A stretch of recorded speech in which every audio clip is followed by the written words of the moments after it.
my name is Nikki Lewick. And I'm Jennifer Allen, and we're the co-chairs of the Sunset Playhouse Volunteer Appreciation Night Committee.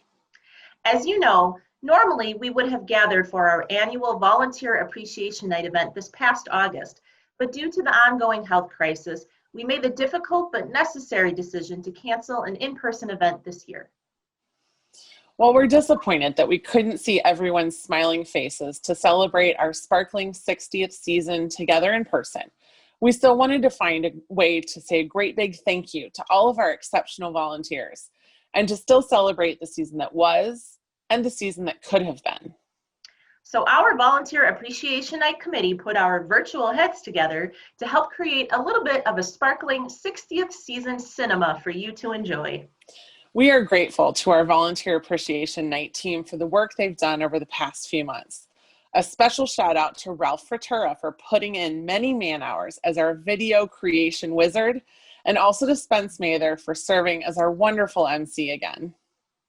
We hope you enjoy this virtual celebration of our season, and most importantly, of you, our amazing volunteers. We can't wait to see you again soon in the halls of the Playhouse, where entertainment will always begin at sunset.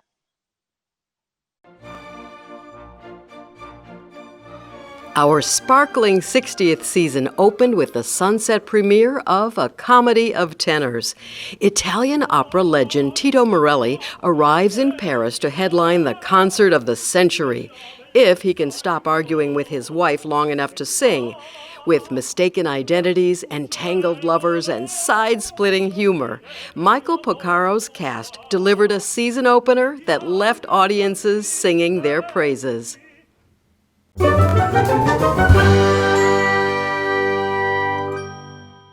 Can you give me an idea of how Sunset has impacted your life?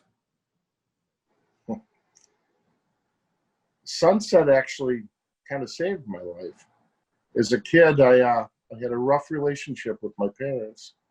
And my dad was a very tough, very born in the 30s type guy. Not a lot of affection, not a lot of, hugs and I love yous. And of course, theater, there's tons of that to go around. Alan Furlan basically took me on as one of his kids. When things were wrong at home, things were tough at home, I always had a place at Sunset to come, and Alan was always there for me to talk me down, let me know I was loved and welcomed, and I pretty much became family with the Sunset. So yeah, Sunset, I don't know where I would have gone as a teenager, if it wasn't for Sunset. Oh my gosh.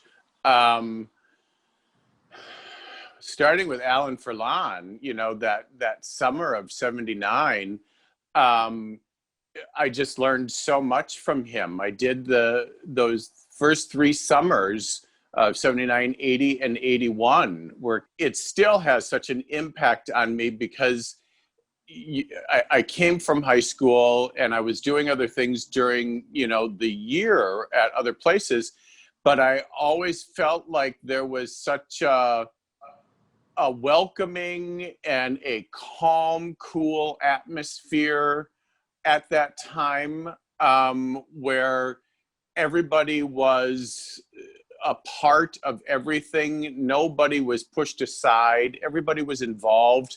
Everybody made sure that everybody was involved, in one way or the other. And Alan was great that way. Same thing with Jeannie Caberna-Trollia, who was the choreographer back then, and Gunnar Granquist, who was the music director. They just had this way about them as the 3 people in charge of making everybody feel comfortable and important. And once I started working with kids, I made sure that was always part of how I would teach and how I would choreograph and how I would direct. Sunset had a huge impact on my life. I think not only just being a part of the community and having performed in shows there, but having met the people that I've met. My first show that I did there, I didn't know anybody. I knew one person, and I still have those friendships that I've made in every single production I've done there to this day, and I know I will continue to have them. And I think out of everything, like, that's what's most special to me, is that the people that I've met there and the relationships that I've formed and the connections, and everyone there has just been so welcoming that it makes you keep wanting to come back and back. And to know that you'll have those people in your life in a theater setting and outside of a theater setting, I think is huge. In 1978, I met Joanne doing Oklahoma, the summer musical. And we knew each other for a long time. And after I had a chance to mature, Joanne realized what a catch I was. And now, 28 years later, here we are married happily. Sunset is way important in my life. Sunset is my hobby, a big part of my social life. It's a creative outlet and a way to really stretch myself as a human being and as an artist. I've met lifelong friends. I've met people that I care about deeply. My current significant other, Molly Morrow, I met doing the producers. And the things that Sunset has given me and the outlet for acting that I cherish, and the shows that I've been able to be in, is something that you just can't trade for anything. Well, the biggest thing I think is that I've met some unbelievable, talented people who are all volunteers practically at Sunset, and people that I probably wouldn't have met. Start with a heartfelt story of love, romance, and a wedding. Add 3 potential fathers, a bride searching for answers, a mirror ball, and custom lame jumpsuits. Set all that zany action to the energetic soundtrack of rock group ABBA, and you'll have an audience dancing in the aisles. That was the Super Trooper fun of Mamma Mia. What was the first production that you were involved with?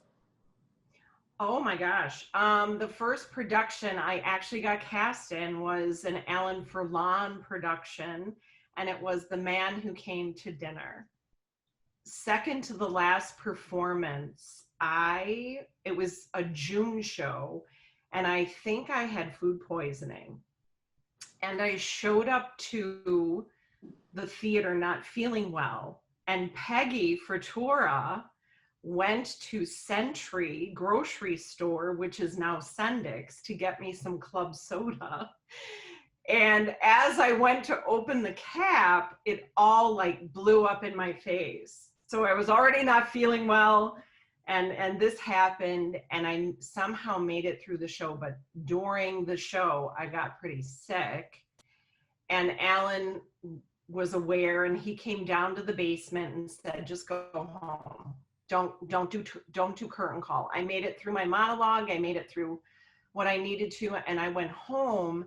And the next day I felt a lot better. But when I was taking a shower, I passed out in the shower and cracked my head open and ended up in the ER with stitches. And Susan Loveridge, who was she was the stage manager for the show, she had to go on in my role. I never got to do the closing performance.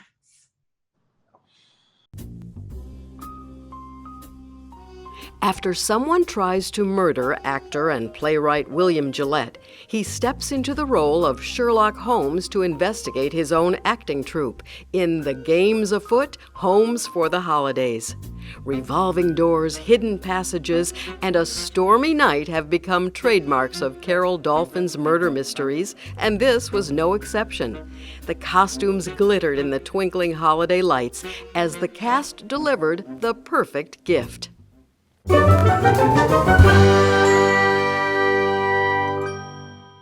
what advice would you give a first-time Sunset volunteer? Put into it exactly what you want to get out of it, because the more you put into it, the more you're going to get out of it, the better the experience is going to be. Try to get along with everybody, because everybody wants to be there because they're volunteering and they want the performance to be the best that they can. So what you put into it, you're going to get out of it, because if you put all the effort and energy that you need to help make the performances and the rehearsals as good as they possibly can be, you might just leave with an experience that you'll never forget and friends that you'll have for the rest of your life. I'd say don't hesitate. Come. I have always been welcomed. I think everybody is so happy to see someone who wants to be a volunteer and lend their skills and talent. It's just a positive experience. And I've met people in the audience too, and I've met them outside of the theater when I've been at places and they've come up to me. So it's just an all-around great experience. Show up for everything. Always show up whenever you can. Always be there, because there is always going to be something going on that you're going to be so glad that you're a part of.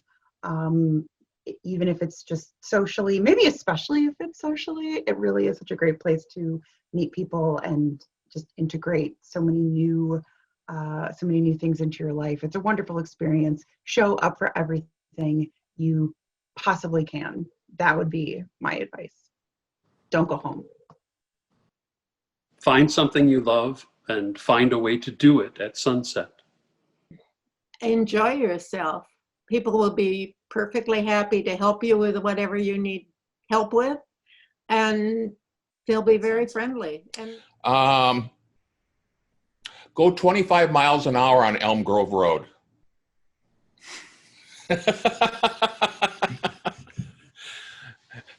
I think that's good advice for anyone. The deep talent of our dedicated volunteers took center stage when Becky Spice directed The Marvelous Wonderettes, a fun, flirty 50s jukebox musical. It was 20 years ago when Spice herself originated the role of Missy in the show's world premiere. So she brought her usual enthusiasm and bottomless energy, along with unique expertise, to this production, another Playhouse premiere. The quartet of actresses who took the stage each night wowed the crowds with show-stopping vocals. Do you have a nightmare or embarrassing / funny story from your Sunset experiences? Yes. It was extremely frightening. So for the producers, I always check my props every single night before the show starts, including the ones that I keep on my person. Except for that night when I realized that I had forgotten the blue blankie. I forgot the blue blankie the very scene before the blue blankie scene.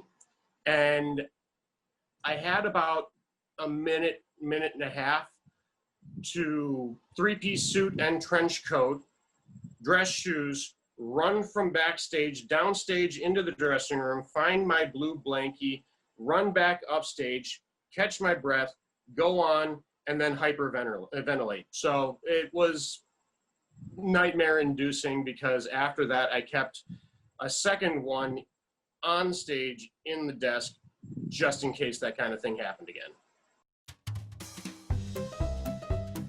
The ensemble cast of Noises Off is challenged mentally and physically. Actors playing fictional characters, speeding up and down staircases, careening through doors, windows, lost contact lenses, and hilarious disguises. And please, don't forget the sardines. Even the set received applause as it rotated nightly to give us a glimpse into the chaos backstage. The cast and crew of this play within a play were up for the challenge, guaranteeing giggles on stage and off. one of the biggest challenges is you need to construct a set that can rotate, and it needs to be able to rotate quickly.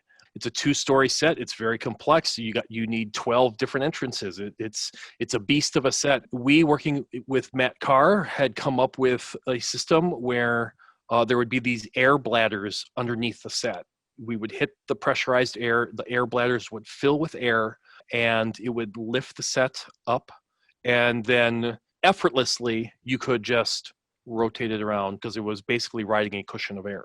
We got on stage a week before I think we opened. At the first rehearsal, the bladder system gave out, and it wasn't going to work the way that we wanted to, and it was going to be too costly to repair it, or it was going to be too risky to do it. And in a lot of shows, you have last minute things that come up. But Matt was great. He had an alternate plan that he had already kind of worked in. We were down for a day while it was fixed and completely converted over to a new system. But in 24 hours, we were back on. But it's a real testament to Matt and his team and all the volunteers who helped with that set that we were able to pivot very quickly, make the change, do it well, and effortlessly make our way to opening night a few days later. Each of our 3 professional series had a great season going until Corona time. Musical Mainstage wowed its loyal audiences with 5 concerts, everything from Hal Prince to the Eagles. The Side Notes Cabaret series was able to complete just half of its 6 shows, but each one played to sell-out crowds. Our young bug-in-a-rug audiences enjoyed Super and Rock and Roll Mole and paid a virtual visit to Little Red Riding Hoodie, while the School for the Arts junior musical students produced Disney's Aladdin Jr. and Jungle Book Kids, but had to say goodbye to Thoroughly Modern Millie and Winnie the Pooh. Our After Sunset Studio series brought us a searing production of Doubt and a fascinating look at Frankie and Johnny in the Clair de Lune.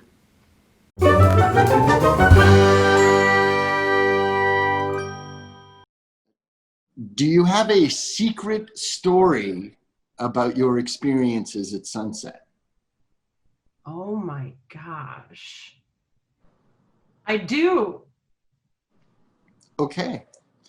Now I'm just going to offer you one word and we'll appreciate your feedback on it. Bees. Oh, it wasn't a bee. It was sorry. a wasp. Wasps. Stung in the boob while delivering dialogue. Killed it with my hand. Didn't break character.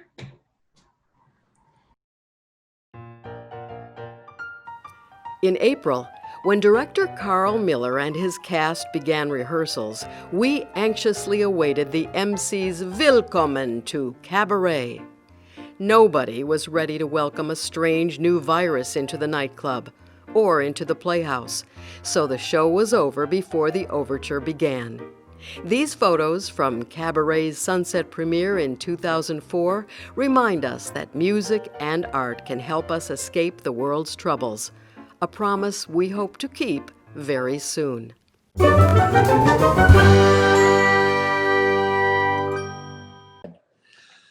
We're just going to kick it off by asking you to tell me how you first got involved at Sunset. It was good. It was 1983, I believe, with South Pacific. We just did the play South Pacific at our high school, and I heard it was being done at Sunset. And so I thought, wow, I had so much fun doing it there. I'll go audition. So I met Alan Furlan, and I think Gunnar was our pianist, and Pat Crump, and got cast in the role as just a sailor, and it all started from there. Wow. Actually, it took me a long time to get involved. I auditioned for Alan Furlan once. I think I was a little intimidated by the place or something, and I auditioned for Same Time Next Year. It was probably in the early 80s sometime or something like that. Well, a long time ago, actually, I saw that you were having, Sunset was having auditions for It's a Wonderful Life. And that is one of my favorite Christmas movies. We watch it every year. And so I went and I auditioned and I got a role. And that was my first opportunity then to act at Sunset. And I had a great time. So I came back for more. Sunset was the first audition I had after high school in June of 1979. I auditioned for Alan Furlan for The Boyfriend, and I would swear there was probably over 200 people there, and it was a cast of, I think, like 18 people. And it was my first, what I like to say, job out of high school in the theater. And that's how I got started in 1979. I first got involved at Sunset, I think it was 3 years ago. I auditioned for The Producers, the summer show directed by Tommy and Reggie, and that was my first show ever at Sunset. And I heard about Sunset like through a few of my friends who had done it, but I was just kind of starting in community theater, and it was like Sunset was like the goal, like the end all be all, like that's the dream, like that's where you have to get in. And I auditioned for the summer musical in 1974, and that was Bye Bye Birdie, 46 years ago, and I've never really been gone very long from the theater. Neil Simon is the king of Broadway comedies and a linchpin in Sunset's decades of box office success. Our plan was to honor Simon with a 6th visit to the young New York City newlyweds of his landmark first work, Barefoot in the Park. The show was part of our first season, and we wanted to bring it back for our 60th. Instead, we take a stroll through memories of the 5 previous Playhouse productions. We were doing The Female Odd Couple. There was a line in the play that said, the bull does not cry until its horns reach the sky. I said, but I want to borrow that cow. It was fiberglass, and it was the size of the entire dressing room. So I went into the butcher and I said, I just want to borrow it for the weekend. We got to take the door off the hinges to get the cow into the playhouse and get it down the stairs. And we got to take the third door off to get it into the girls' dressing room. We didn't take that door. They opened up that door and all hell broke loose. The girls went wild when they saw that cow. What the hell? I mean, to everyone's astonishment, that cow got into that dressing room. Now what happens is the girls decided they had to retaliate. What did they put in there? We put in a coffin with dead fish. It was not even close to as good as the double-sized cow. We were at a loss, but that's what we did. End of story. Summers at the Playhouse are generally marked with lively music, large casts, and major dance breaks. This summer, West Side Story, a timeless classic and audience favorite, was slated to remind us of the destructive nature of hate and prejudice. With a global health crisis at our door and protests in our streets, the musical would have been an important and timely reminder to do better. We look back now to our past 4 productions.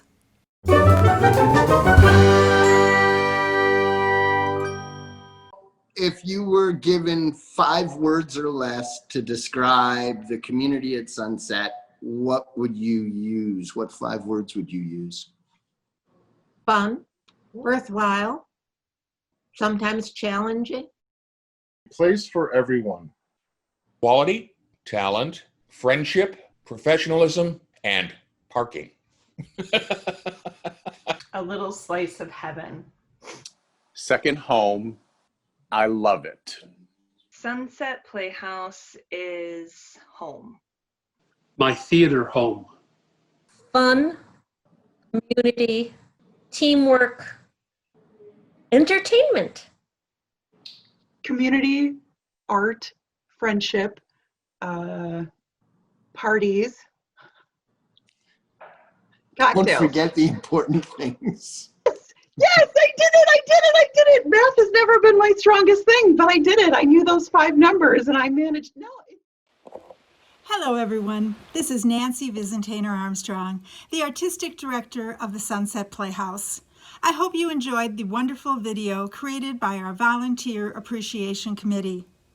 When we began our 2019-20 season, we had so many wonderful events and shows planned to celebrate our 60th anniversary season. Unfortunately, due to the coronavirus, this celebration was cut short. But please know we can't wait to reopen our doors, hopefully in January of 2021. And when we do, welcome each and every one of you back to the Playhouse. Thank you once again, and always remember that entertainment begins, and with your help, will continue at Sunset Playhouse. Thank you. I am a Sunset volunteer. I'm a Sunset volunteer. I am a Sunset volunteer. I am a Sunset volunteer. I am a Sunset volunteer.